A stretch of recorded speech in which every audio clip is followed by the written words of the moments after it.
G'day, humans. Welcome to the safe space for dangerous ideas. Here's a dangerous idea for you. The most important country in the world, the indispensable nation, the most powerful nation in the world, gets to choose between two leaders, one of whom is an unrepentant liar who has no respect for the norms of democracy and wants to subvert the independent judiciary and all the independent institutions that make America great. And the other is a corpse, or, close to being a corpse. That's a conundrum that many people suspected we had before Thursday night. It's one that we now are certain we face. So this episode is about the positives of what Democrats might be able to do about it, what people who don't want Donald Trump to become president might be able to do about it at this late juncture. I wasn't going to do a debate episode. I thought, debates don't move the needle really on the opinion polls. This one is very, very early. There are many, many months left to go before the election. I'm not going to get into the horse race. I want to talk about the big things. I want to talk about the big issues, the future of democracy. I want to keep you guys focused on what really matters rather than getting into the minutiae of the political battle. However, Joe Biden has left me no choice. That was an extraordinary, revelatory insight into cognitive decline. And, when people say debates don't matter, and I've sort of been saying this as well, Barack Obama lost the first debate against Mitt Romney in 2012. Donald Trump lost the first debate against Hillary Clinton. What that normally means is that if you have a gaffe, if you don't do a good performance, it doesn't undermine the fundamental basis on which you're asking to have the job of the presidency. Like, people forget about minor snafus. They forget about things that were accidental to that night, that were kind of, I suppose, arbitrary. What they're not going to forget is something that reveals something fundamental about the candidate. Certainly not if that thing is likely to get worse over time, not better. Like when Obama lost the first debate to Mitt Romney in 2012, he lost it because he was having a bad night. If the reason why he'd lost it had been because the top of his head opened up and an alien jumped out and said, "I am in control of President Obama and I will only grow bigger over the next 4 years," then everyone would be like, oh, that's not just a bad debate. That's actually telling us something about the candidate's ability to do their job. And that, I fear, is what we saw in President Biden on Thursday night. The worst thing about it for me is not that he's old and doddering. The worst thing about the debate was that it showed me he's incapable of connecting with the American people on big issues. He's incapable of thinking about things and articulating them in big, expansive, sweeping ways, the way that a president needs to be able to unite a country. Donald Trump is very bad at this as well, but he's not that bad. And I wonder if that's a function of age. It certainly seems to be. I remember that as my grandparents grew older, once they were into their 80s and then their 90s, like, little things became very big. They'd sit there in their retirement village and they'd spend a lot of time looking at the birds quarreling over a bird feeder outside.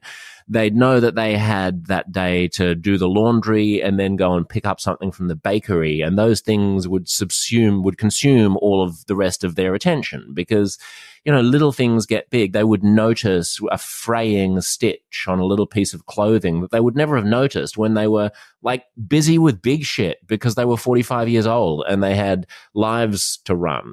I can't tell if that's what's happening here, but Joe Biden seemed relentlessly fixated on stammering on about minor quibbles instead of articulating a vision that could bring people together. I'll give you a couple of examples of that in just a sec before we speak with Yascha Mounk. But the other thing I want to note about the debate that I found so disheartening, and I wasn't even going to watch the damn thing. I was like, this is the first debate. It really doesn't matter. It's not about the big issues. But as my phone started blowing up with text messages, I started streaming at least just the audio of it as I was wandering around the streets of Sydney. And what I found as alarming as Joe Biden's decline was the fact that Donald Trump has obviously taken his campaign's advice and is doing a reasonably good job of not sounding batshit crazy. Like, he lies at a million miles a minute. That's to be expected. But he didn't rant and wail, and perhaps the format of the debate also assisted this because their mics were being cut off and there was no audience for him to play to. But he seemed like he was leaning into the most rational and reasonable version of himself that he could present. So when you have watered down, quasi-rational, reasonable Donald Trump up against a president who is lost and rambling and focused on tiny things, and even the tiny things he loses the thread of, and there's no reason to believe that this is arbitrary or contingent on the circumstances of that debate, rather than being revelatory of something deeper about his cognitive condition. And when you understand that at that age of life, things can move quite fast in terms of your decline. I mean, he's certainly a very different person than he was 4 years ago. The debate is, the election is still many months away. What's going to happen between now and then? And then 4 years in office? What does he look like at the end of 4 years? Can anyone seriously say that they don't expect that Kamala Harris would end up being president if they vote for Joe Biden? If so, why not just give it to her now and let her run on it? I mean, she would not be my ideal candidate, but I do not want Donald Trump to be running the United States for the next 4 years. So I just want to give you some examples of the kind of thing I'm talking about when I say that Biden is focused on narrow specifics, the things that leapt out to me, where I saw an opportunity for Democrats to be able to articulate to Americans their vision of what's wrong with Donald Trump and why a Democratic future is a better one, that Joe Biden completely missed the mark on. The first is abortion, which should be a slam dunk for Democrats. They sit where most Americans sit, which is abortion should be safe, legal, and rare, as Bill Clinton put it. It should not be left up to politicians to be finger-wagging at doctors and families as to what they should do with unwanted pregnancies. Joe Biden should have had a perfectly rehearsed shtick about this. Instead, this is what happened. Watch. I supported Roe v. Wade, which had 3 trimesters. First time is between the woman and the doctor. Second time is between the doctor and an extreme situation. The third time is between the doctor, between the woman and the state. The idea that the politicians, that the founders wanted the politicians to be the ones making decisions about women's health is ridiculous. That's the last. No politician should be making that decision. A doctor should be making those decisions. That's how it should be run. That's what you're going to do. And if I'm elected, I'm going to restore Roe v. Wade. So that means he can take the life of the baby in the 9th month and even after birth, because some states, Democrat run, take it after birth. Again, the former governor of Virginia. This is what you need to say about abortion. You need to say Republicans and Donald Trump talk a big game about personal freedom. They talk about the liberty of the United States. They claim to be the party of small government.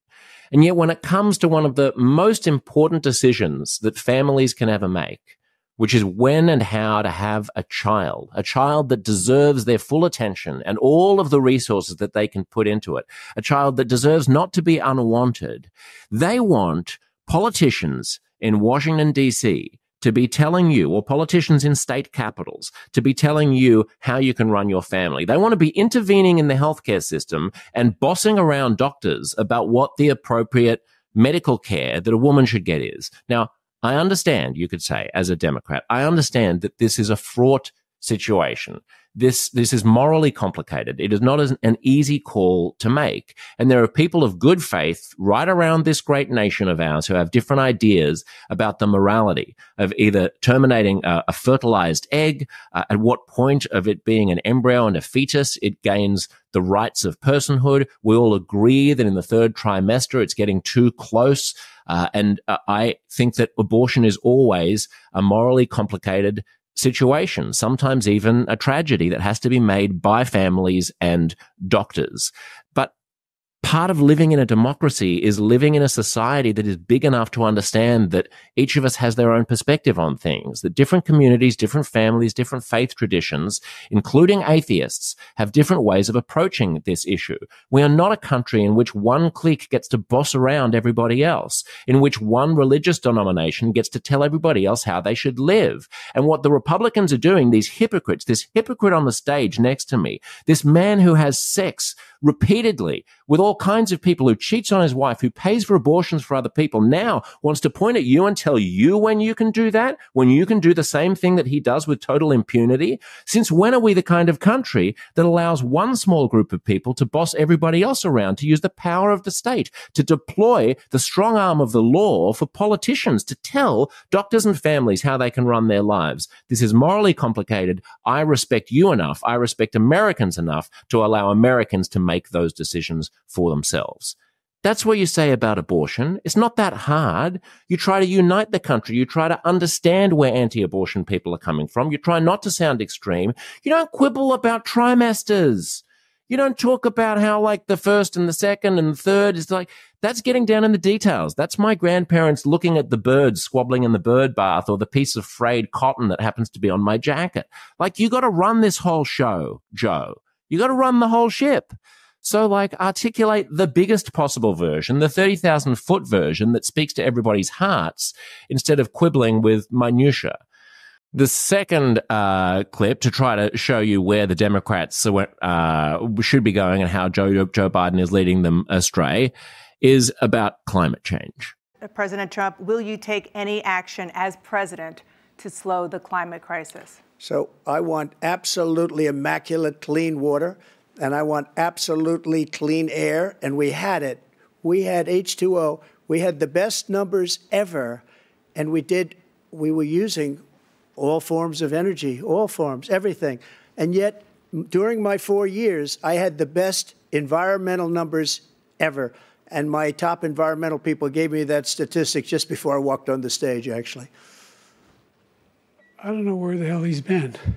The idea that anything he said is true. I've passed the most extensive climate change legislation in history. We find ourselves, and by the way, black colleges. I came up with $15 billion for HBCUs, historic black universities and colleges, because they don't have those. They don't have the kind of contributors that they have to build these laboratories and the like. Any black student is capable in college of doing any white student can do. They just don't have the money. But now they'll be able to get those jobs in high tech. We're in a situation where the idea that he is claiming to have done something that had the cleanest water. He hadn't done a damn thing for the environment. He pulled out of the Paris Climate Accord. I immediately joined it, because if we reach 1.5 degrees Celsius at any one point, where there's no way back. The only existential threat to humanity is climate change, and he didn't do a damn thing about it. He wants to undo all that I've done. The Paris Accord was going to cost us $1 trillion, and China nothing, and Russia nothing, and India nothing. It was a ripoff of the United States. Well, that's inspiring. That'll have them jumping off the couches and applauding in living rooms right across the United States of America.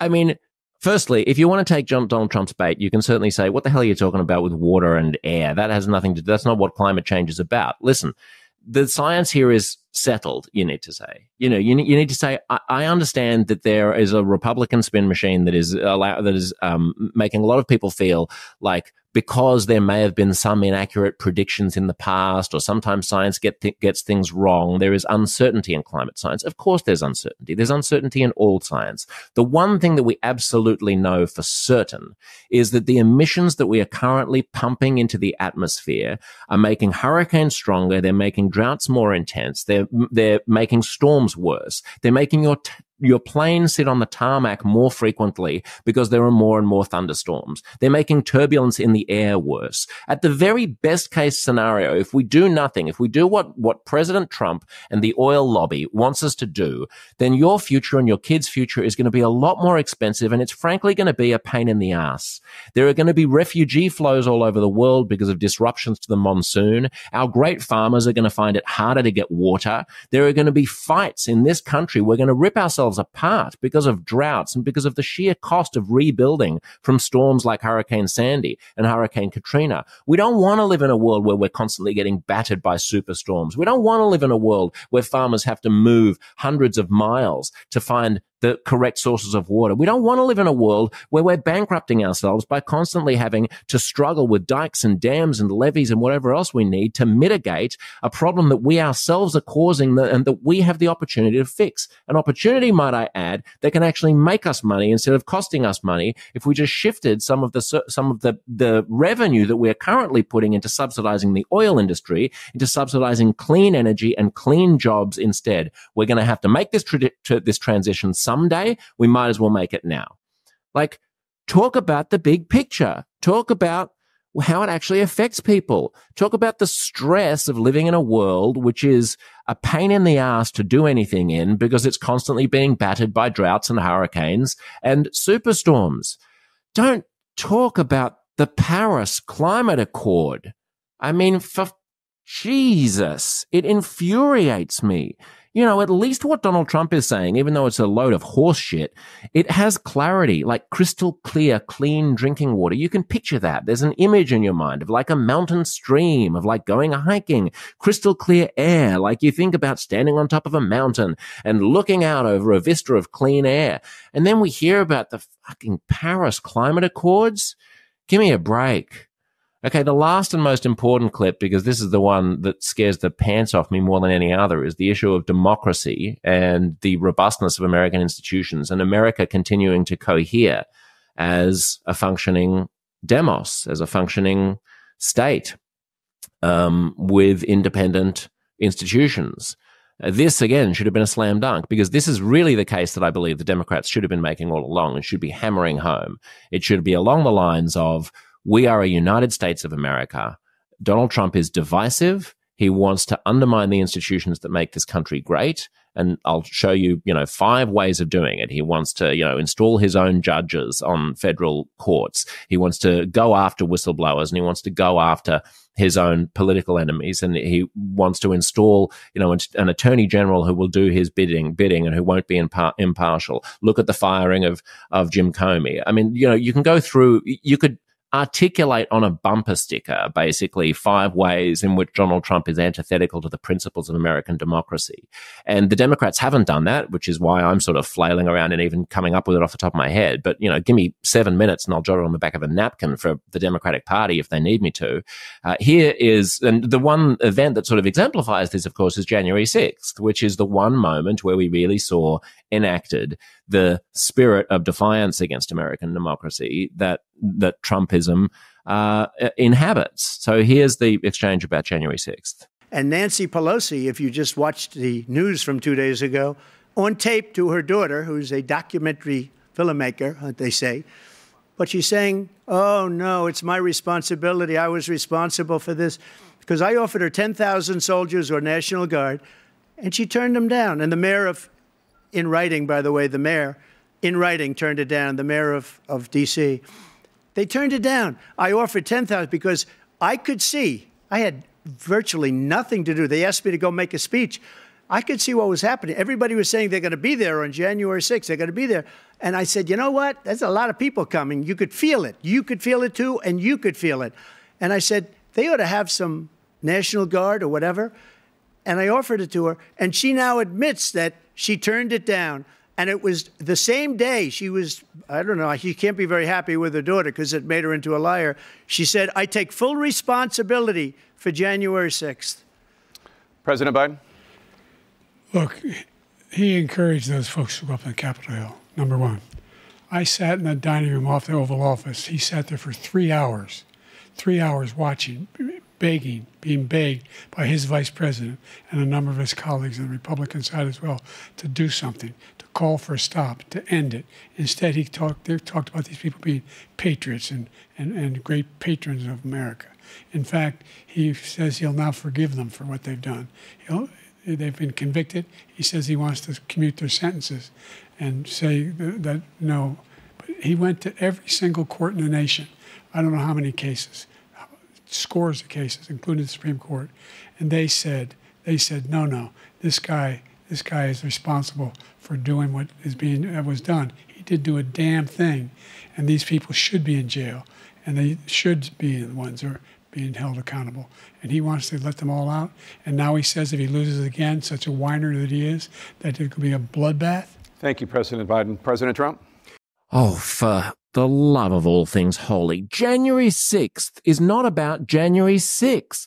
It's not about sitting in the dining room. It's not about commuting the sentences. It's not about who did what on that day. It is an opportunity for people who don't want Donald Trump to become president to articulate why violence in America has no place, why the values of democracy and unity transcend any partisan political suspicion that there was something phony about the election. I mean, you have to say, this is a man, Donald Trump, he's talking about the documentary filmmaker who apparently was, the daughter of Nancy Pelosi. It's not about whether the National Guard was there. This is about an individual who has no understanding of the traditions of American democracy. He is not a scholar of American, a student of American political history. He's never read the Declaration of Independence. He's never read the Bible. He postures and pontificates as if he was a man of faith, and he postures and pontificates as if he was a man of patriotism. His form of patriotism is the patriotism of the tyrant, the patriotism of the man who is only in it for themselves and who wraps themselves in the flag in order to get whatever they want. He is a person who will undermine the independence of the judiciary by stacking it with judges who he wants. Just look at what he's done to the federal court system and look at what he's done to the Supreme Court. And any election outcome that does not benefit him, he will create rumors about. Now, Joe Biden in that speech, in that answer, just said, "Oh, there were all these cases that went challenged." He mentioned it in passing. He said, "I don't know how many." Why don't you know how many, Mr. President? Why don't you know the exact number of cases that the Trump campaign brought claiming that there was something fishy about the 2020 election that were shot down? Why don't you know that? Why isn't that the most important thing that you have to remember tonight? To say, listen, there will always be suspicions about the American political system. We are a very big country. You can't get 350 million people all voting without some people seeing what they think are irregularities, without some people thinking that something's up, without some people saying, well, I don't know any voters for the other guy, so surely there must be something fishy about this election. But our electoral process is secure. Let us not become a tin pot dictatorship where every time there's an election, the sore loser who isn't man enough to accept the result starts creating rumors about there being something illegitimate about the election. And even then, when election watchers and officials and courts step in to check it out and they say, no, this was kosher, he continues to whine like a little bitch. Well, let's not become that country. Our elections are fair. Our elections are robust. Like there will always be reasons for you to have skepticism or cynicism. I understand that. It's always difficult when elections don't go your way. I understand that. I want to be a president for all Americans, and I want to uphold the independence of the justice system, of the legislature, and of the executive branch, so that all of those great institutions that our founding fathers were so wise to put in place, like crucial jigsaw pieces of a jigsaw set, don't just get upended by this man who wants to scatter the jigsaw pieces all over the floor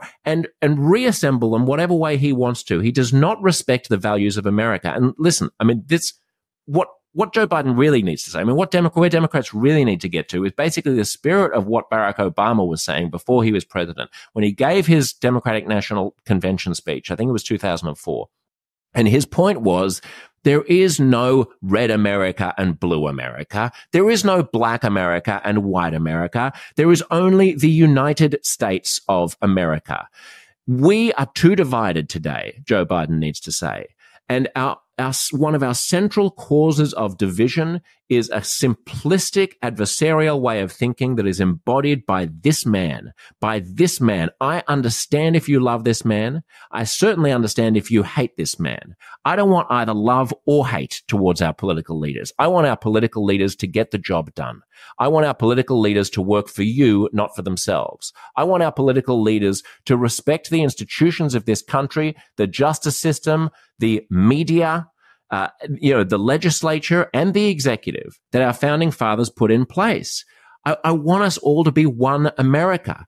Don't elect a divisive man who doesn't respect the the pieces of the mosaic that make up this great complex nation of ours. We all have to find a way to get along, and he is the most divisive threat to the unity of these great United States. Like, that has to be the core message.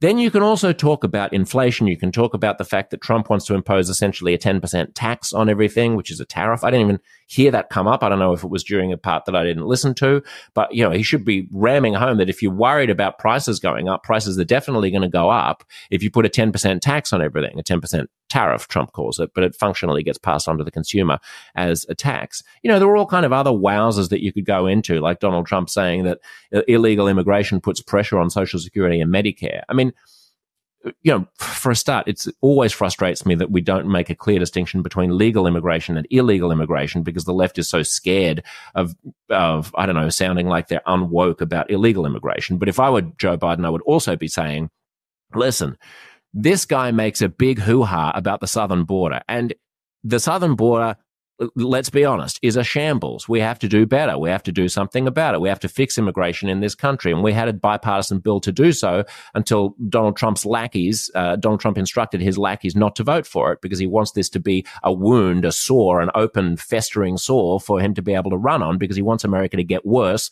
as long as it benefits him.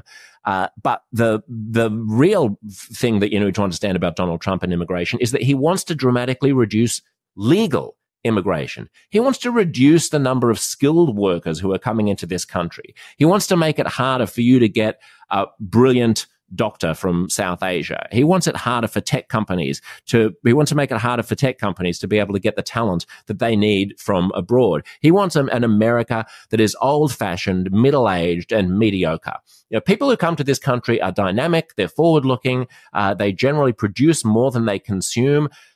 The nasty little secret of Donald Trump's immigration policy is that he distracts you with questions about illegal immigration, but if he gets in, what he's really going to target is legal immigration. He did nothing about illegal immigration when he was in power. He didn't even manage to build the wall. Like, that has to basically be the way that you articulate that. And then the whole Social Security and Medicare, scare thing that Donald Trump said, where he said that migrants are coming in here and that's why we can't pay for Social Security and Medicare. Hello?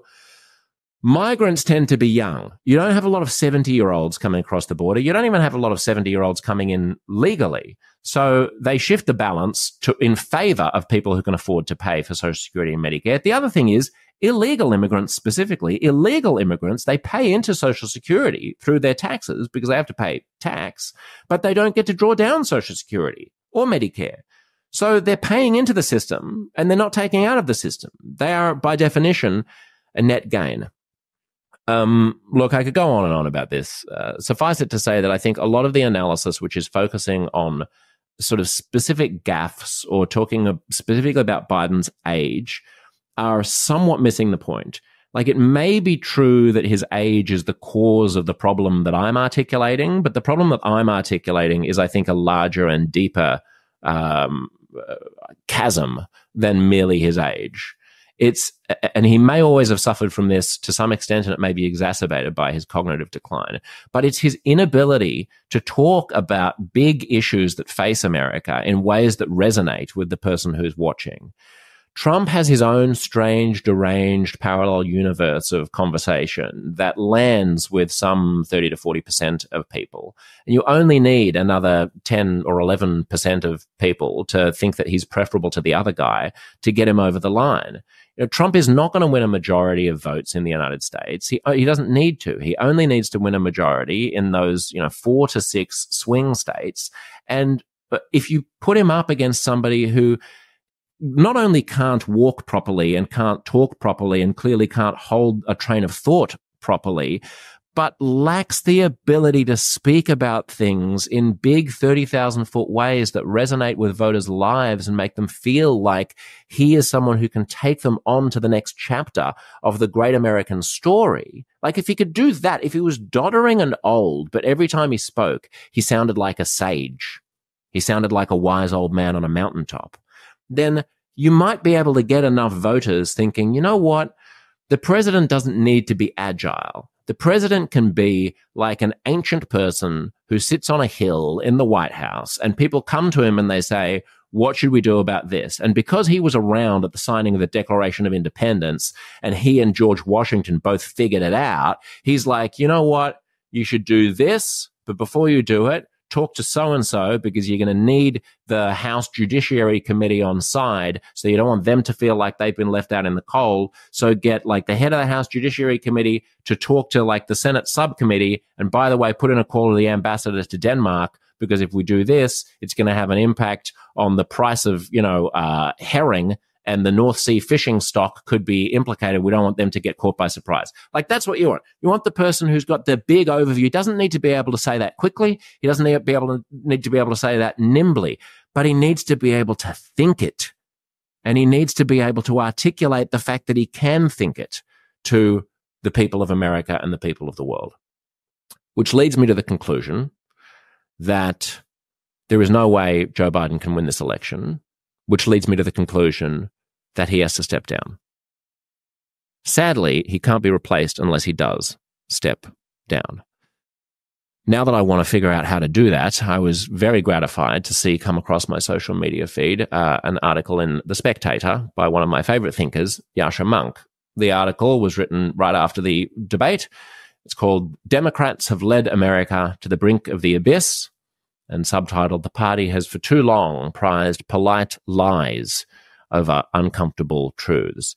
Yascha has been on this show before to discuss his great book, The Identity Trap, a story of ideas and power in our time, which may be the best sort of post-mortem of wokeness. I hope it's a post-mortem and not an ongoing description of a biography that is in a sentence. I feel like it's probably a post-mortem.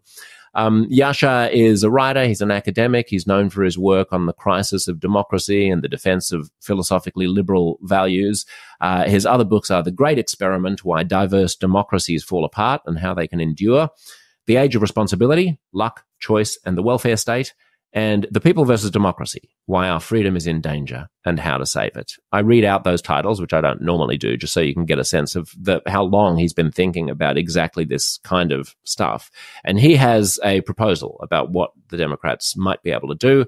I haven't actually recorded this episode yet. Normally I do the intros afterwards, but I wanted to get this off my chest before I spoke to Yascha.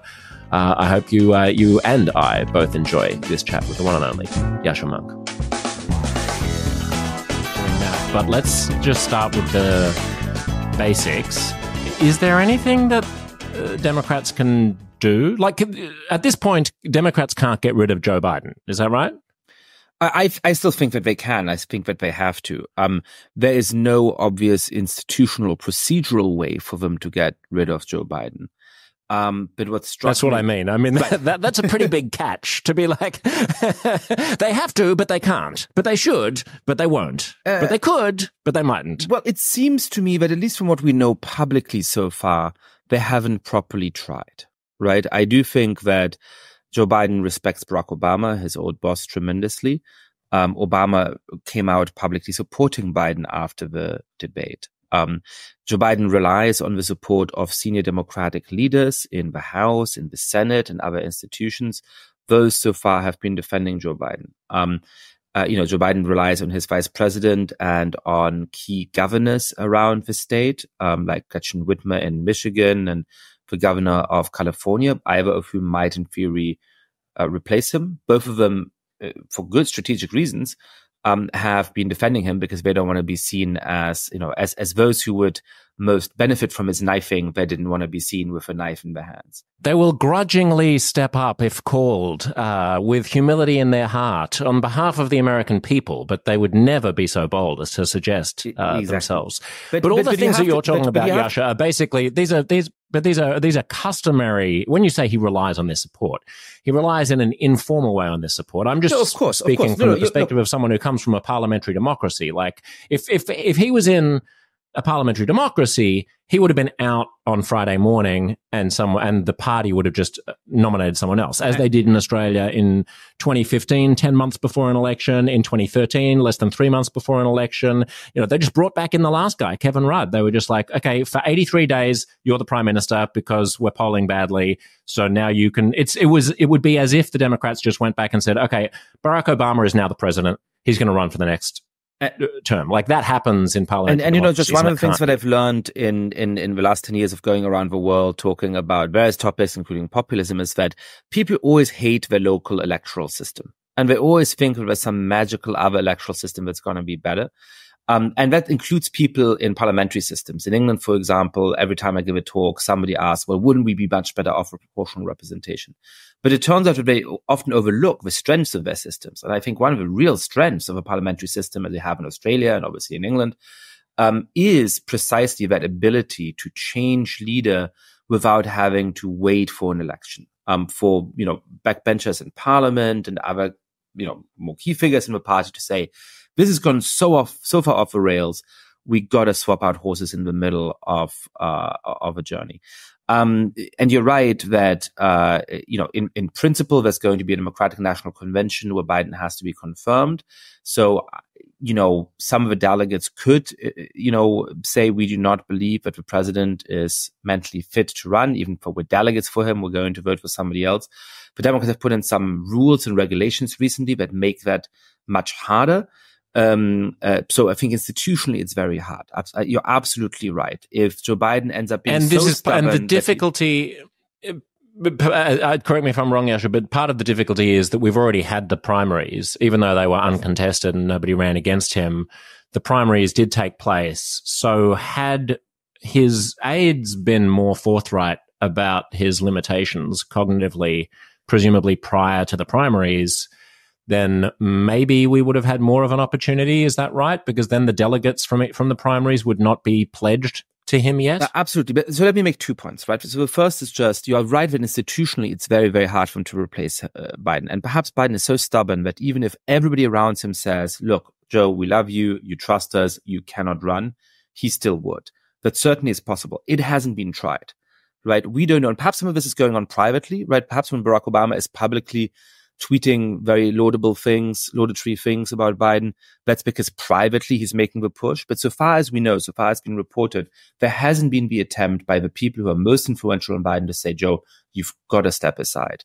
And I should hope that if they try that, he would actually comply. He would actually recognize the need for that. Now, the second point is absolutely right. I am furious with Democrats for making a series of missteps over the course of the last years that have gotten us into this omnishambles.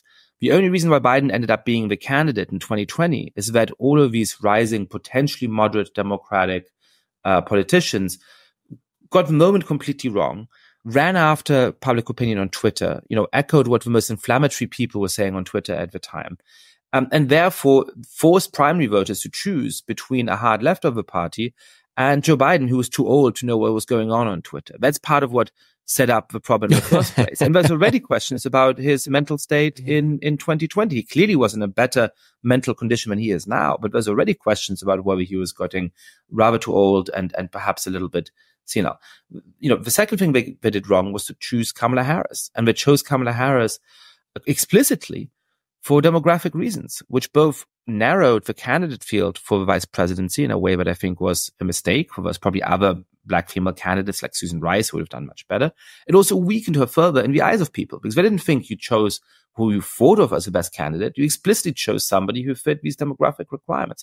And the third thing that I'm most furious about, and that responds exactly to what you were asking, Josh, is these concerns are not new. I wrote about this over 2 years ago, saying it is very clear that there are serious concerns about the extent of Biden's mental decline, and that's going to be a disaster in the elections. We've got to change this out. I was having many conversations with pundits privately last fall who were saying, we're hearing really concerning things from the inner circle about how Biden is doing. But the taboo in the media about actually telling readers what those journalists knew held up until a few months ago, when people like the columnist Ezra Klein from the New York Times, when people like David Axelrod, the former Obama campaign manager and strategist, finally publicly said, perhaps we should consider swapping Biden out. And I respect him for being some of the first to say this within a certain kind of democratic bubble. But that was too little too late. By that time, the primaries had run. By that time, the easy way to actually give Americans a choice in who they want to run against Trump was basically over. And so, that willingness of Democrats at each of those junctures to either run after the silliest voices on Twitter or prefer comforting lies over hard truths is how we got into this damn mess. And let's just pause for a moment on number 2 there, which is the demography of the vice president, because I feel that this conundrum would be somewhat less diabolical if there was a vice president who was widely liked and who people thought was up to the job of running the country. You remind us in your excellent piece in The Spectator that prior to Biden's vice presidential pick, there was not just a tacit nod towards what you might call, I suppose, DEI politics, we would call it today, but he explicitly came out and said it's going to be a woman. And then was he explicit about it being a woman of color prior to picking Kamala Harris? Yes, I believe so. So what happened is sort of different stages of narrowing the demographic field. And this is, of course, at the height of, the summer of 2020 and, the moment in which Democrats really believed that, a set of activist voices, invoking slogans like abolish the police, which to his credit, Joe Biden was clearly opposed, represented, the future of the Democratic Party, represented the future of where, in particular, its supposed base of young people and people of color stood. Now, of course, the fascinating story since, on a side note, is that whole view of the American public has just gone completely belly up. Not only is it now obvious that, the number of people who support an idea like abolish the police is tiny, and this should have been obvious at the time, because when you polled African Americans, even at the height of the protest over George Floyd, for example, a majority of them had real and very understandable concerns about police violence. But they said, we don't want no police. We want police that we can trust, right? We want to be able to call on police when there's a serious crime that's committed in our neighborhood. The idea that we want to abolish police is absurd. And that was clear in opinion polls even at that time. So Democrats thought, look, we need to do what we can to mobilize these younger non-white voters, and the way to do that is both by moving to the left in these substantive policy issues and for all of these forms of demographic representation, right? And so they ended up choosing somebody like Kamala Harris to be on the ticket, and the idea that was really going to mobilize these black voters, these young people of color, even though Kamala Harris did very poorly in the primaries. And in polling for the primaries, including among these groups. So they weren't actually looking at reality when they were making their choice. And so, yes, Biden started to say it's definitely going to be a woman. And when the moment he said that, any white woman would have come to be a disappointment to the, more identity politics minded constituencies in the party, because that suddenly would have been sort of a standard choice. And so the moment he said it's definitely going to be a woman, then the pressure was huge that it had to be a black woman. And basically by the time that the campaign was vetting candidates, it was very, very clear that it was going to be a black woman. I now don't remember how explicitly the campaign at that stage said that it's only considering black women, but it is very clear. I remember it being obvious before the pick. I mean, I remember knowing before the pick that it was going to be. Same with the Supreme Court nomination. It was made abundantly clear of Justice Jackson. So. Look, to be fair to the Kamala Harris of pre-2020, I do have a feeling that if she had run on her tough on crime, law and order, I've been a prosecutor, I'm a smart, savvy, legal mind with a canny instinct for politics, and I don't brook any shit from criminals. If that had persisted, similarly, if Elizabeth Warren had kept on banging on about economic justice instead of getting sidetracked by social justice, and, even Pete Buttigieg, if, there's this cavalcade of people when you cast your mind back to the 2020 primaries who, had they not allowed themselves to get swept up in what now seems to be the hysteria of that COVID-induced, riot-induced, George Floyd-induced moment, it's possible that there would have been, it's possible, in other words, that Kamala Harris would be, a more viable presidential candidate than she is now. It's not that she's necessarily too woke. It's that she doesn't seem to have a spine, and I don't think people know what she is. She just seems to go wherever the wind takes her. Do you agree with that? Absolutely. So look, the first book that Kamala Harris published was called, I'm blanking on the exact name, but it's something like, the core thesis was that she's a tough, smart prosecutor who, brought certain reforms to the California justice system, but who really was willing to go after the bad guys and was proud of it. And the title of that book reflected that. And I thought there was many things to like about the pitch she was making in parts of the Trump years. At one point, she went to a very left-wing political event and, pointed to an American flag. And this is in the aftermath of, some far-right protests in the country and so on. And Kamala Harris said, "This is our flag. Don't let them take that away from us, right? Don't let the far right monopolize the flag. We should be patriotic Americans." And in those modes, I thought that she actually had a pretty appealing pitch. And she did have this a little hard to remember now, some really strong performances in the Judiciary Committee where people were watching her and saying, wow, she's quite impressive.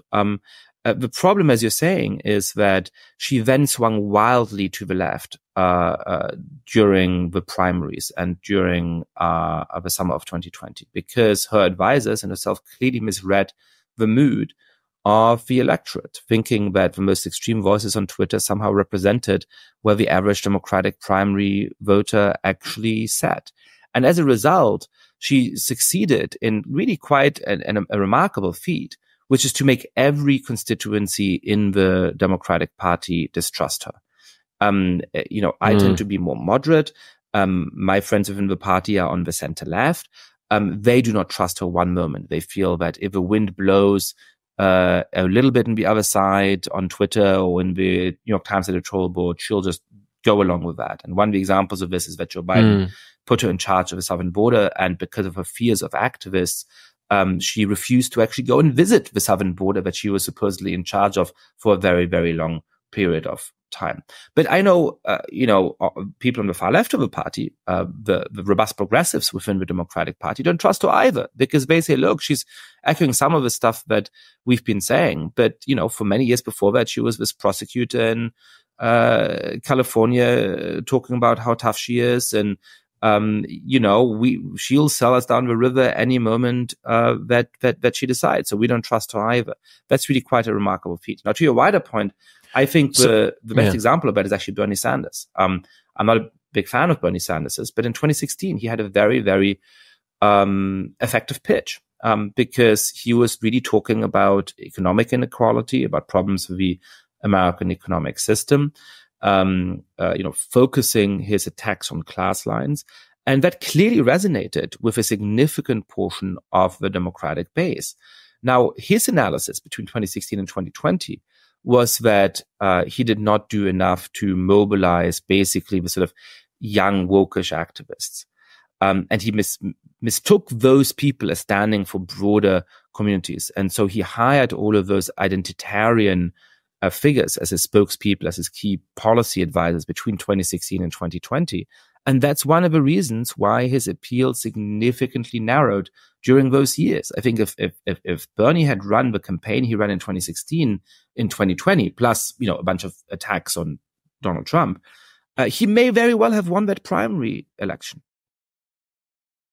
So let's fast forward to now then. And as you put it in your piece in The Spectator, you say the Democrats now have to pick between three terrible options of running a man who's senile, running a woman who's deeply unpopular, or splitting the party in an unseemly display of infighting and backroom dealing. Let's assume that we don't want A or B. How does C work? Well, the most likely scenario that people have talked about is that, Joe Biden announces that he will continue to be president until January 20th, 2025, but that he will no longer be available as the Democratic Party's nominee. This releases all of the delegates to the Democratic National Conventions that have already been selected and that do have some somewhat unclear, but some real legal obligation to vote for Joe Biden as long as he is the candidate. To vote for whomever they please. There's no legal reason why they have to nominate the sitting vice president when the person they are pledged to support drops out of the race. And so then there would be some attempt at the Democratic National Convention to coalesce around Biden's successor. Now, Kamala Harris is going to have a strong claim to be the successor because she was on the ticket as Joe Biden's running mate, and she was seen as the heir apparent for that reason. At the same time, I think there's a compelling argument against Kamala Harris, which is, first of all, that according to polls, she is as unpopular as Joe Biden is. For a long time, she was more unpopular than Joe Biden. Secondly, that when her electoral appeal was put to the test in primaries in 2020, she did not perform very well. And so I don't think it's obvious that there is a clear clamor, even from within the Democratic Party base, to select Kamala Harris.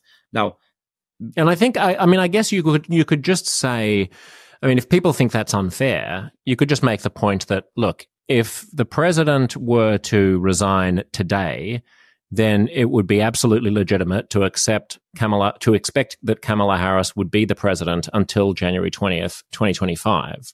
But yes, there would be a if he simply announces his intention not to run, if he simply announces his intention not to run, then the inevitability of the vice president is only as strong as the inevitability of the vice president in any scenario after their term in office. In other words, it's not a fait accompli that the vice president is necessarily going to be the party's nominee. They aren't always. Dick Cheney didn't succeed.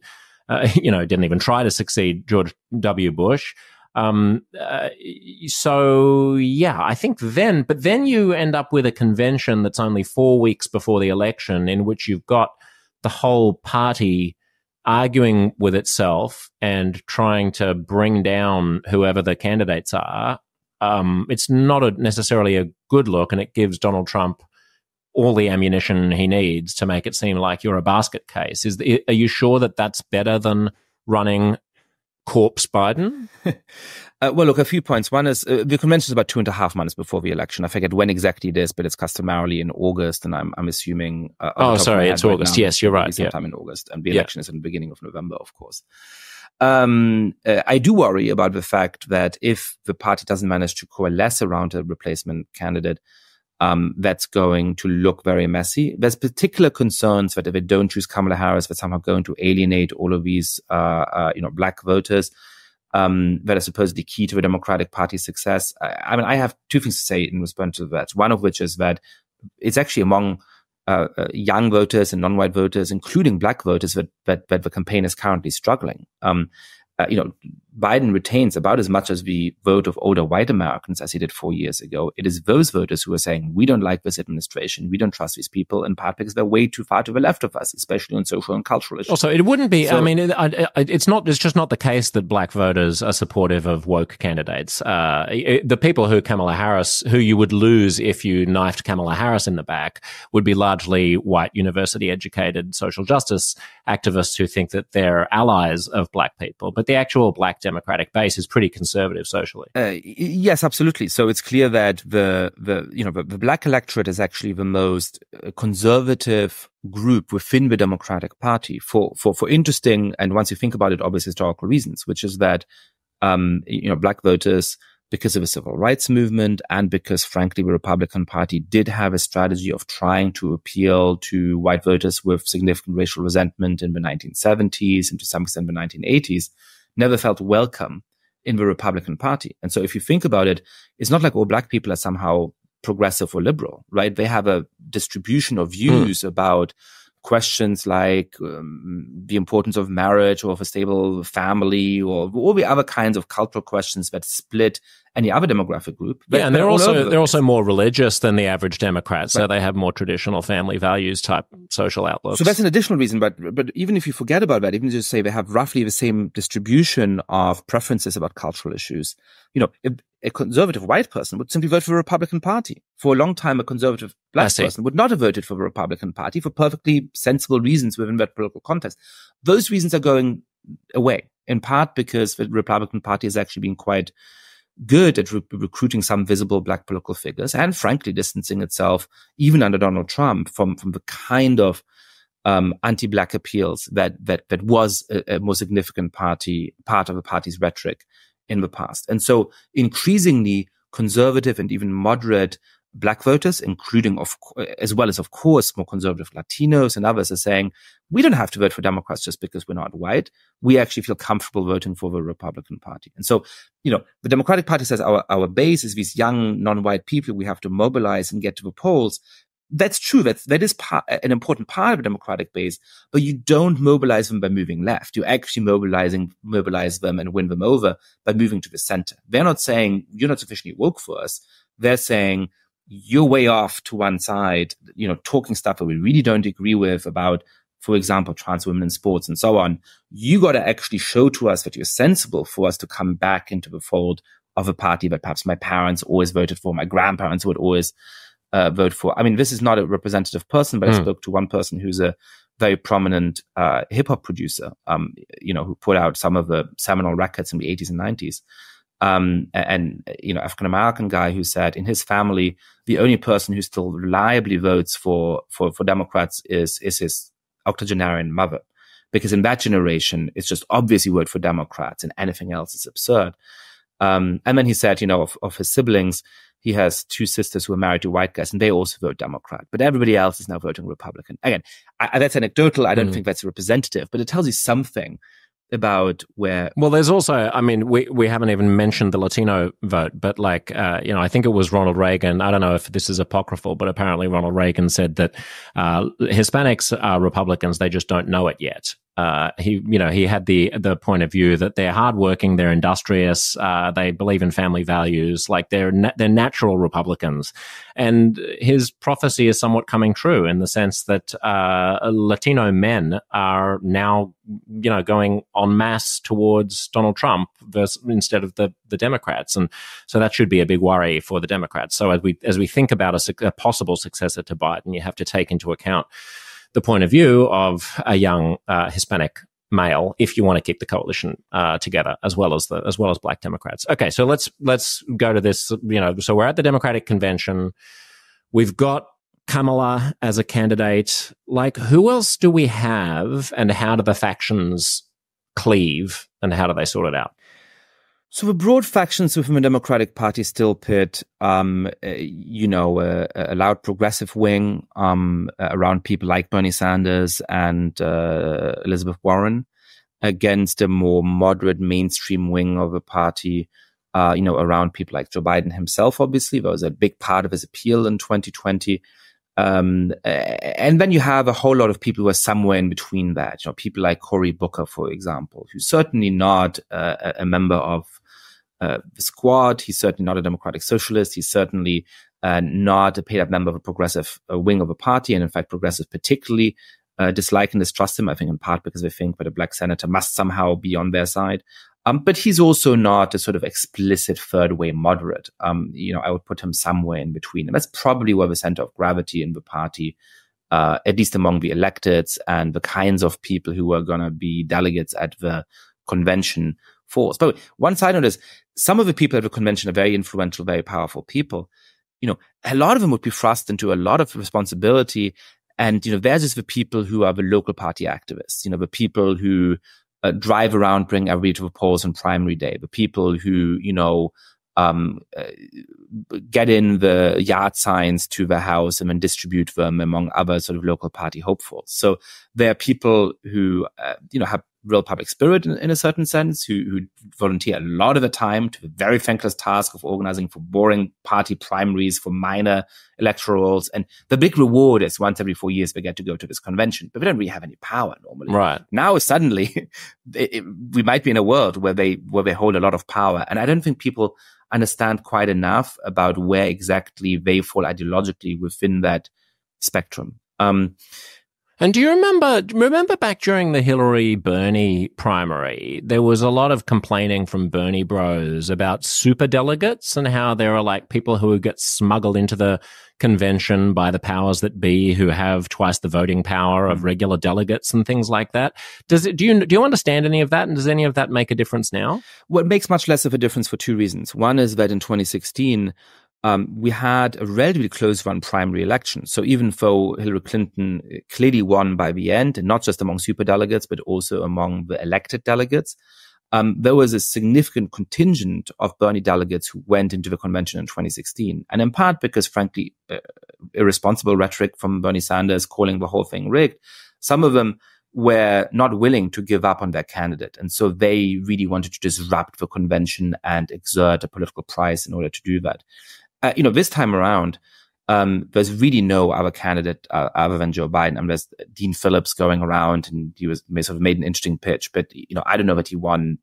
He won a handful of delegates. I don't know exactly the number of delegates. No, but what I mean is, if you opened it up because Biden steps down, right, and removes himself from the race, don't you run into the same question of the status of delegates at the convention? Well, but two things to say. One is that, so as a result, you have an overwhelming majority of Biden delegates. So the question really is, where would they swing? Because it's the Biden campaign, but one of the delegates, right? The second is that there have been institutional reforms to reduce the role of superdelegates since 2016, and I'm now no longer aware of the details of whether they've abolished them completely or just much reduced the role, but they would play a much, much smaller role than 2016. Here's one thing I still want to say about the convention, though.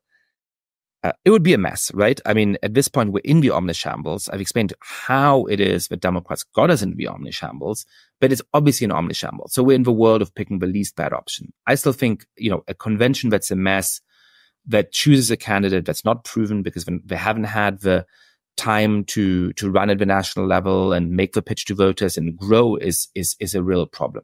Ron DeSantis, the governor of Florida, looked like a formidable Republican candidate for some good reasons. He had, from a conservative point of view, real policy achievements in Florida. Once he was at that national stage, it became obvious that was all hype, that he simply wasn't up for it.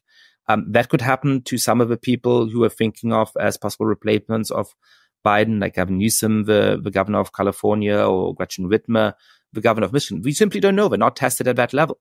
Second thing, Barack Obama, obviously a generational talent as a political candidate, right? Extremely effective campaign in 2008. In the early months of 2007, when he had already announced his campaign and he was this outsider shooting star senator who wasn't really expected to win, a lot of journalists who saw him speak said he's not quite there. He's not that charismatic, actually. He doesn't know that well how to make his pitch.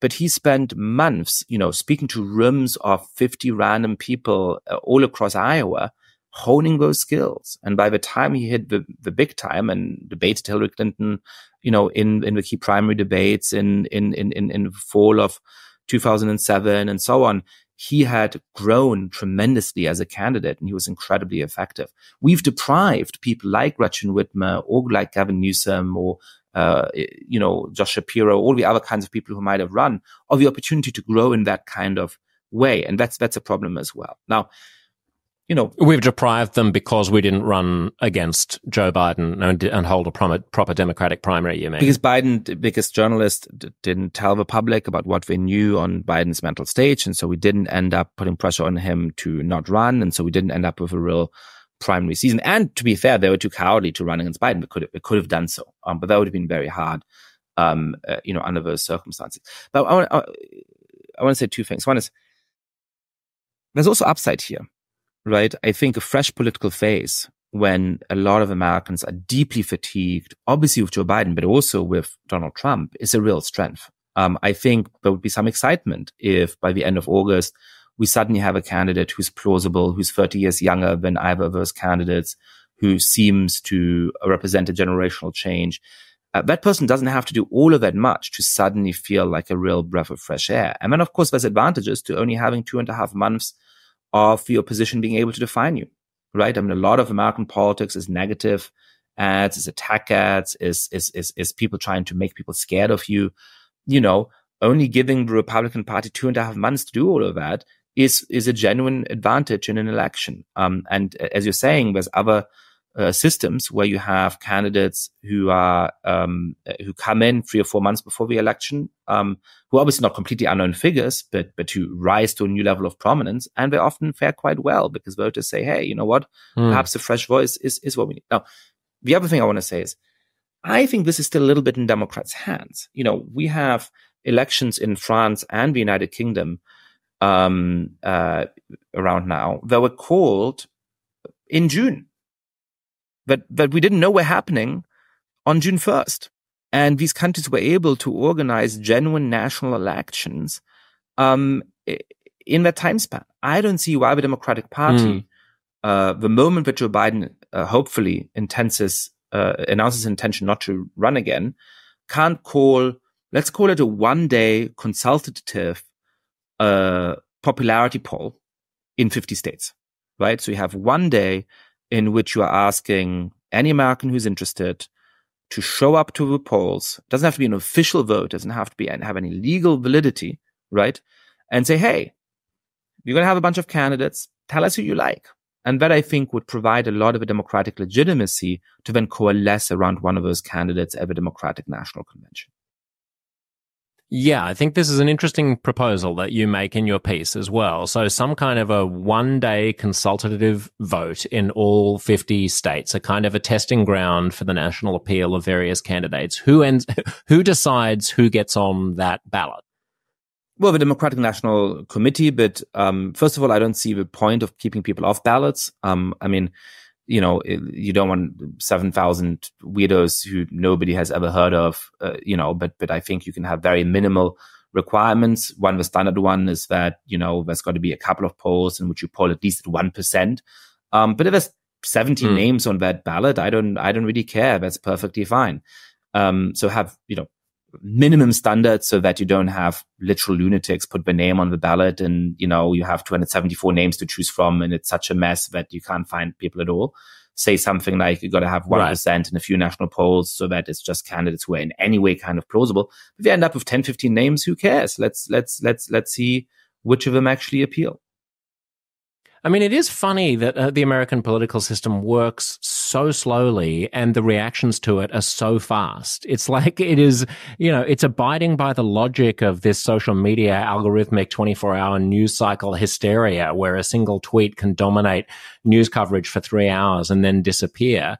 And yet when you think about the prospect of putting a national vote to all Democratic voters, like it just like the idea of America being able to do that in 4 weeks, even though, as you say, other very big countries, it's not like, I think Americans sometimes think, oh, we've got so many people, how could we possibly do that? But like the European Union just voted, like everyone in Europe, which is larger, more populous than the United States, just went to the polls. India votes, it's 1 billion people. Like this does happen. And so there's no reason why you can't scale up the infrastructure in the United States to just go, yeah, okay, let's just have essentially a plebiscite. Don't even call it a primary or a vote, just some kind of an opinion poll, a nationwide opinion poll. It could even be a mail-in ballot if you wanted it to be, in which you've got a 10-day window to return your ballot if you're a registered Democrat and indicate who you want to be the party nominee. Now, the question would be, I guess, is that binding, or in your world, would this be an indicative vote that would ultimately get decided at the convention by the delegates? I think it would have to be an indicative vote because by the rules of a party, it is the Democratic National Convention that chooses the candidate, and there's a system for determining who's a delegate to that convention, and that system has at this point run. And of course it would open certain risks. What if you have one candidate who gets 39% of the vote and one candidate who gets 38% of the vote, and then perhaps the delegates don't feel bound to that outcome, and so they might end up preferring the candidate 38% of the vote, and that might alienate those who prefer the other candidate. Look, at this point we have no more risk-free options, right? The risk-free option would have been to actually have a genuine primary last fall. That would have been the best way out of this damn mess. But I think that this still is the best way forward to actually imbue the eventual Democratic nominee with some genuine democratic legitimacy.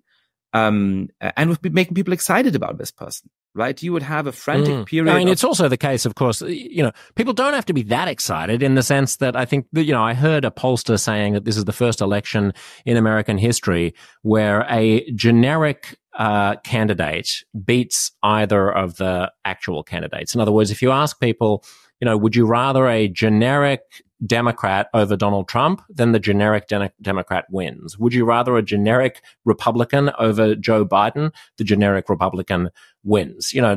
So if you can just get a lump of cheese on a stick and call it the Democratic candidate, then as long as it isn't carrying a huge amount of baggage, it should be able to beat Donald Trump. It doesn't have to be a morning in America, once in a generation, Barack Obama talent. And this is not a hypothetical. What you're describing is an actual scenario, because a lump of cheese on a stick is running for Prime Minister of the United Kingdom at the moment and about to win the biggest parliamentary majority in the history of a Labour Party. Keir Starmer, right. I'm obviously being a little bit unfair to him and overstating the point, but Keir Starmer is not a generational talent like Barack Obama was. He's not a deeply charismatic candidate. He's not offering hope and change. He is simply saying, we are going to be a sensible, moderate political party. We've taken on the left within the Labour Party, people like Jeremy Corbyn, who are deeply politically irresponsible, who excited a few activists, but were deeply unpopular with the general public. I have removed that wing of the party from any hold over its decisions. I'm going to be a sensible steward of the country's economy. I'm not going to be fighting weird culture wars. And look at the other guys, they're falling apart, and you don't want them anywhere near the levers of power. So go for the lump of cheese. If Democrats manage to some extent, it's true in Australia as well, in the sense that our current Prime Minister put an end to more than a decade of Conservative leadership by having essentially no policies and just saying, I'm not them, so this is I'm not Trump kind of model. It also, a new person gets to distance themselves from whatever voters don't like about the Biden administration. I mean, this is another reason why Australia and the UK have had such a revolving door of prime ministers over the past 10 or 15 years. Australia recently changed its rules within the parties to prevent it from happening quite so quickly. But, I mentioned 2015. And, Malcolm Turnbull was able to come in as Prime Minister just 10 months before an election, and every criticism that anyone would make of the existing government that had been in power for some time, he was able to say, well, it wasn't me, it wasn't my government. That was the other guy, even though it's the same party, the same parliamentarians, the same policies. And that would have two big advantages for the Democrats. The first is that, the Biden campaign is in a weird kind of standoff with the electorate, where the Biden campaign is saying, we've done amazingly on the economy, and there's some strengths to the economy that are genuine. But voters are saying, but inflation has been really high, and perhaps it's fallen during the last year, but what I'm having to pay in the supermarket is still way more expensive than it was 5 years ago. We don't feel like the economy is doing so great, and we're not going to vote for somebody who tells us that we misperceive the world. A new presidential candidate could say, hey, we've done some things right and some things wrong. Here's our plan for the economy. It's going to get a lot better. The second problem, of course, is that the Democratic Party, and this is going to be the crux of what any candidate has to do in the fall, is just way out of where American public opinion is on a number of key issues. The first is immigration. Americans, I think by and large, deeply value the diversity in their societies. They know that immigration can make a huge contribution to the country, but they want control over the southern border. They don't want to feel that there is an open border, which anybody with enough means or enough willpower and enough willingness often to risk their own lives in tragic ways is able to cross. And they simply don't feel that Democrats are serious about getting a hold of this problem, in part because, as I mentioned earlier, the Trump administration put Kamala Harris in charge of this thing, and she refused to go and visit the border in an obvious attempt to preserve her popularity among the left wing of the party. The second key thing is just cultural issues, of which trans is one big example, for it goes much deeper than that. Keir Starmer in the United Kingdom has made it clear that he will respect single biological sex spaces in women's shelters, for example. He has really changed where the Democratic Party stands on this. He is supporting the outcome of the Hillary Cass review that is putting real limits on the kind of